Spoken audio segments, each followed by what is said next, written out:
whether it's the end of the third, start of the fourth, last minute of the game, that they have to be able to execute under duress and execute with the level of physicality on both ends of the floor. So I thought Toronto did a good job turning up the pressure, and we just have to continue to work through executing whoever it is out there. It's important. So it's good for those guys to get go through that.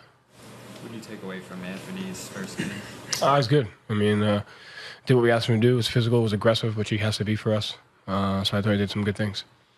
Joe, in the first half especially, it felt like you had kind of a quick leash on some possessions if there was a missed offensive rebound or defensive, rotation or something like that. What went into those decisions to like a quick sub or a 5-man sub? No, it was more just trying to push tempo. Had nothing to do with a quick leash or anything like that. Just trying different things, being able to push tempo. I thought we did a good job of that. So, just have to be able to force tempo and just get different guys in there doing a bunch of different stuff. So, style we want to play, is difficult. So that's all it was. And then you mentioned playing in like that type of scenario at the end of the game is good for these guys. What is the conversation like after the game, like in terms of coaching them up after? Yeah, I mean, you try to hold them to the same standard that you would hold anybody to. I mean, the things that we practice, every time, end of quarter execution, being able to execute out of timeout plays, late game plays. So, all those things. Coach, what did you see from Hugo tonight? And based on what you're seeing from the team and from him so far, what kind of role do you envision for him ahead of the new season offensively and defensively? Yeah. I mean, I think just the role is do what we ask him to do, right? I think, which he's done that. So just understand our offensive system, shoot the ball when he's open, drive the ball when he's not, make the right play, be able to execute the effort plays, whether it's transition defense, offensive rebounds, pressure the ball, just all those little things. So he's continuing to get better at that. And, all that stuff matters.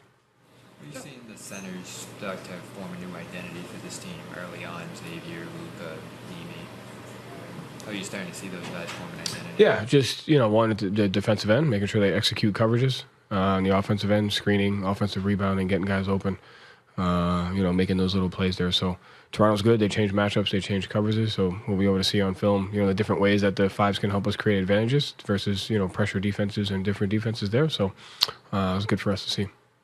So I know you hear the term "stay ready" a lot. Obviously, there's like no better example of that than two guys checking in for the final 2 minutes of a game that they haven't played in.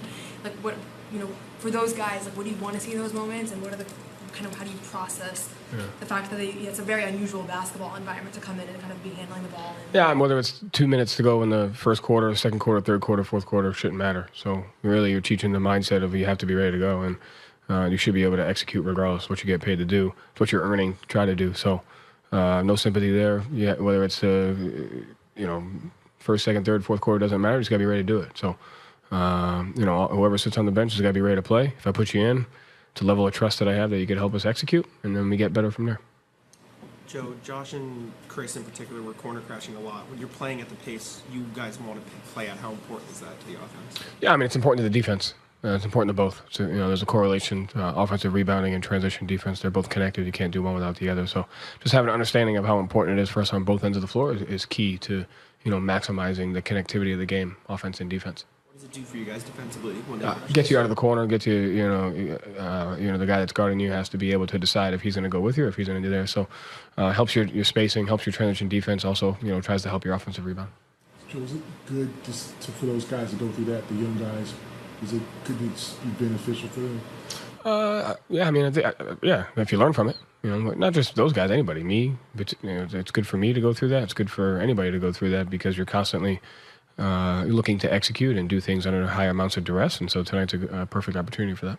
How similar is your approach in the last few minutes of that game versus if it was this typical Celtics starting five? Like, are you changing the way you're communicating or approaching, like, what you're saying in the timeouts because it's a different kind of situation? No, not really. I mean, I think when, depending upon who gets the rebound, when RJ got it with, I think, 9 seconds left, it was a tie game. It looked like we had a transition opportunity. Maybe you call that if, a different person has it. It just depends. Every situation is different. But it's good to go through a lot of those.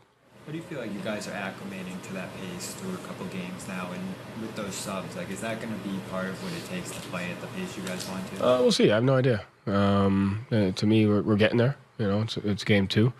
Got a lot of work to do. But, we're getting there. Thanks, Thank you.